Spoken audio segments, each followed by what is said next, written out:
اعوذ باللہ من الشیطان الرجیم بسم اللہ الرحمن الرحیم۔ حضرت ابو ذر رضی اللہ عنہ بیان کرتے ہیں، رسول اللہ صلی اللہ علیہ وآلہ وسلم نے فرمایا،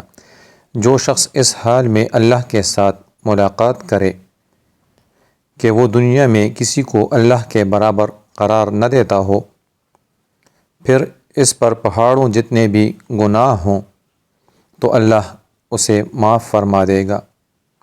حضرت عبداللہ بن مسعود رضی اللہ عنہ بیان کرتے ہیں، رسول اللہ صلی اللہ علیہ وآلہ وسلم نے فرمایا، گناہ سے توبہ کرنے والا اس شخص کی طرح ہے جس نے کوئی گناہ کیا ہی نہ ہو۔ حضرت ابو ہریرہ رضی اللہ عنہ بیان کرتے ہیں، رسول اللہ صلی اللہ علیہ وآلہ وسلم نے فرمایا، جب اللہ نے مخلوق کو پیدا فرمایا تو اس نے ایک کتاب لکھی جو اس کے پاس عرش پر ہے کہ میری رحمت میرے غضب پر سبقت لے گئی، اور ایک دوسری روایت میں ہے میرے غضب پر غالب آ گئی۔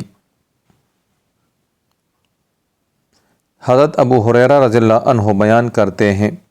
رسول اللہ صلی اللہ علیہ وآلہ وسلم نے فرمایا، اللہ کی 100 رحمتیں ہیں،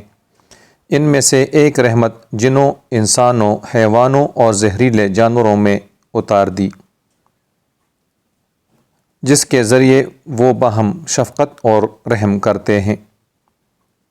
اسی وجہ سے وحشی جانور اپنے بچے پر شفقت کرتا ہے،